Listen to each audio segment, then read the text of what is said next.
17 या 18 सितंबर कब है भाद्रपद माह की पूर्णिमा तिथि? जान ले किस दिन रखना है व्रत, कब किया जाएगा स्नान दान? 17 या 18 सितंबर कब है भाद्रपद माह की पूर्णिमा तिथि? जान ले किस दिन रखना है व्रत, कब किया जाएगा स्नान दान? भाद्रपद पूर्णिमा को हिंदू धर्म में बेहद महत्वपूर्ण माना जाता है। इसी दिन से पितृ पक्ष की शुरुआत होती है। आइए जान लेते हैं कि सितंबर के माह में ये तिथि कब है और पूर्णिमा का व्रत कब रखा जाएगा। भाद्रपद माह की पूर्णिमा तिथि को हिंदू धर्म में बहुत महत्वपूर्ण माना जाता है। इसी दिन से पितृ पक्ष की शुरुआत भी होती है। भाद्रपद पूर्णिमा के दिन स्नान दान करने से देवताओं के साथ ही हमारे पितृ भी प्रसन्न होते हैं। इस दिन माता लक्ष्मी और भगवान विष्णु की पूजा का भी विधान है। आइए ऐसे में जान लेते हैं कि भाद्रपद माह की पूर्णिमा तिथि कब है और पूर्णिमा का व्रत किस दिन रखा जाना सही होगा। भाद्रपद पूर्णिमा से पितृ पक्ष की शुरुआत होती है और इसके बाद 16 दिनों तक हम अपने पितरों को याद करते हैं, उनके निमित्त श्राद्ध, तर्पण, दान आदि करते हैं। साल 2024 में पूर्णिमा तिथि 17 सितंबर के दिन शुरू होगी। पूर्णिमा तिथि की शुरुआत सुबह लगभग 11:43 पर होगी और 18 सितंबर को सुबह 8:05 तक पूर्णिमा तिथि व्याप्त रहेगी। क्योंकि उदया तिथि की पूर्णिमा 18 सितंबर को है, इसलिए इसी दिन पूर्णिमा तिथि मानी जाएगी। हालांकि जो लोग व्रत रखने वाले हैं, चंद्रमा की पूजा करने वाले हैं या विष्णु लक्ष्मी पूजन करने वाले हैं, वो 17 तारीख को ये सब कार्य कर सकते हैं। वहीं स्नान दान के लिए 18 सितंबर का दिन शुभ माना जाएगा। भाद्रपद पूर्णिमा के उपाय, अगर आप सुख समृद्धि की कामना करते हैं तो भाद्रपद पूर्णिमा के दिन कुछ आसान उपाय आप कर सकते हैं। आइए जानते हैं इन उपायों के बारे में। इस दिन पवित्र नदियों में स्नान करने से और सामर्थ्य अनुसार दान देने से पितरों और देवताओं का आशीर्वाद आपको प्राप्त होता है। भाद्रपद पूर्णिमा के दिन भगवान विष्णु और माता लक्ष्मी का पूजन करने से आर्थिक समस्याओं से आपको छुटकारा मिलता है। सत्यनारायण की कथा का पाठ करने से सुख समृद्धि घर में बनी रहती है। अगर आप इस दिन गाय, कुत्ता, कौवा, चींटी आदि को अन्न खिलाते हैं तो आपके जीवन की कई समस्याओं का हल आपको मिल सकता है। इस दिन घर में गंगाजल का छिड़काव करने से घर की नकारात्मकता दूर होती है। इस दिन योग ध्यान करने से अलौकिक अनुभव व्यक्ति को प्राप्त होते हैं। अगर दाम्पत्य जीवन में परेशानियां चल रही हैं तो इस दिन पति पत्नी को चंद्रमा को दूध का अर्घ्य देना चाहिए। ऐसा करने से दाम्पत्य जीवन की सभी समस्याएं दूर होती हैं। जो लोग अविवाहित हैं और योग्य जीवन साथी पाना चाहते हैं वो भी इस दिन चंद्रमा को अर्घ्य दे सकते हैं और चंद्रमा का पूजन कर सकते हैं। भाद्रपद पूर्णिमा के दिन पीपल के पेड़ तले दीपक जलाने से आपके पितृ प्रसन्न होते हैं। अचूक उपाय, भाद्रपद पूर्णिमा के दिन यदि पति पत्नी चंद्रमा को दूध का अर्घ्य देते हैं तो दाम्पत्य जीवन में मधुरता बनी रहती है। यह व्रत उमा महेश्वर से शुभाशीष पाने के लिए किया जाता है, अतः इनका पूजन करने से सभी कष्ट दूर होकर जीवन में सुख समृद्धि आती है। भाद्रपद पूर्णिमा के दिन से 1 कप दूध में मीठा मिलाकर वटवृक्ष की जड़ में अर्पित करें और उस स्थान की जरा सी गीली मिट्टी लेकर माथे या नाभि पर लगा लें। ये क्रिया लगातार 43 दिन तक प्रतिदिन करें, लाभ होगा। इससे पारिवारिक रिश्तों में खुशियां और मिठास बनी रहेगी। इस दिन भगवान सत्यनारायण का पूजन तथा कथा का आयोजन करके प्रसादी बांटनी चाहिए। इस दिन पूर्णिमा का श्राद्ध किया जाता है तथा पितृ तर्पण करके गाय, कौवा, कुत्ता, चींटी तथा देवताओं को अन्न जल अर्पित करके ब्राह्मण को भोजन कराना चाहिए। पूर्णिमा के दिन भी पीपल के वृक्ष पर देवी माँ लक्ष्मी का आगमन होता है, अतः सुबह स्नान के पश्चात यदि पति पत्नी पीपल के वृक्ष के सामने कुछ मीठा चढ़ाएं और फिर जल अर्पित करके माँ लक्ष्मी से प्रार्थना करें तो इससे भी रिश्तों में मजबूती आएगी तथा धन आगमन के रास्ते खुलते हैं। स्वीकरण, चिकित्सा, स्वास्थ्य संबंधी नुस्खे, योग, धर्म, ज्योतिष, इतिहास, पुराण आदि विषयों पर वेब दुनिया में प्रकाशित प्रसारित वीडियो,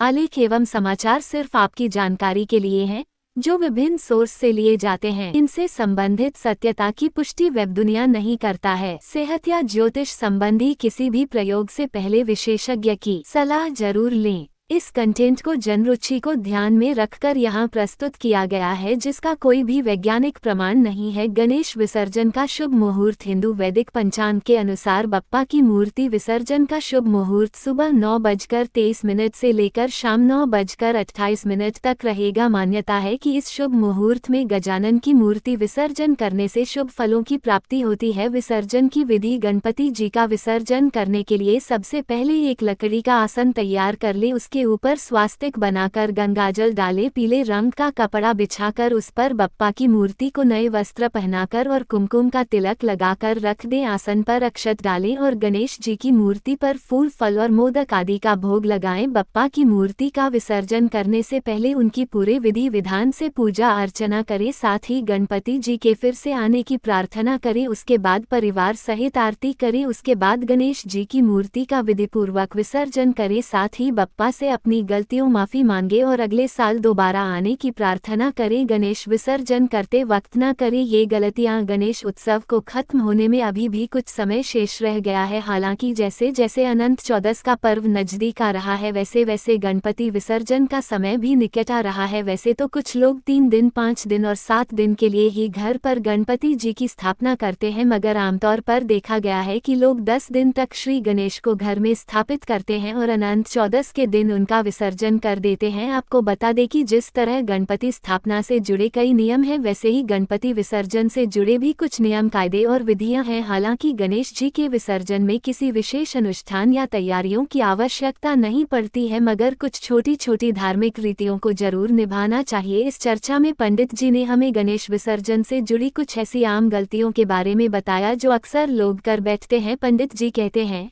श्री गणेश को विसर्जित करना आसान नहीं होता है। यह एक भावनात्मक क्षण होता है। घर से श्री गणेश जी की विदाई आखिर कौन करना चाहेगा, मगर ये तो विधि का विधान है कि जो आता है उसे जाना होता है और फिर से दोबारा आना होता है। इसलिए जब गणपति विसर्जन करे तो इस तरह से श्री गणेश को विदा करें कि वह आप पर और आपके परिवार पर आशीर्वाद की वर्षा कर दें और अगले बरस जरूर लौट कर आए। शुभ मुहूर्त में ही करें विसर्जन। गणपति विसर्जन के दिन आपको शुभ मुहूर्त में ही श्री गणेश को विसर्जित करना चाहिए। इस वर्ष गणपति विसर्जन के लिए 5 शुभ मुहूर्त बताए गए हैं। 19 सितंबर को गणपति विसर्जन के लिए सुबह 9:11 से दोपहर 12:20 बजे तक अच्छा मुहूर्त है। इसके बाद दोपहर 1:50 से शाम 3:30 बजे तक भी गणपति विसर्जन किया जा सकता है। आप ब्रह्म मुहूर्त यानी 4:35 से 5:23 बजे तक भी गणपति विसर्जन कर सकते हैं। यदि आप अभिजीत मुहूर्त में विसर्जन करना चाहते हैं तो सुबह 11:50 से दोपहर 12:40 बजे तक कर सकते हैं। इस दिन शाम 4:30 बजे के बाद गणेश जी को विसर्जित न करें, क्योंकि तब तक राहुकाल लग जाएगा। विसर्जन से पहले न भूले पूजा करना। श्री गणेश की प्रतिमा को विसर्जित करने से पूर्व आपको उनकी पूजा जरूर करनी चाहिए। इस दौरान आपको गणपति की सभी प्रिय चीजें उन्हें अर्पित करनी चाहिए और जब विसर्जन का समय आए तो उन सभी को एक पोटली में बांध दें और गणेश जी के साथ ही विसर्जित कर दें। इस दौरान आप 10 दिनों में सेवा में हुई भूल चूक के लिए श्री गणेश जी से क्षमा मांग ले। गणेश जी के साथ विसर्जित करें ये चीजें। गणेश जी को विसर्जित करते वक्त आपको उनके साथ वह सभी चीजें विसर्जित करनी चाहिए जो उन्हें अति प्रिय है। पंडित जी बताते हैं,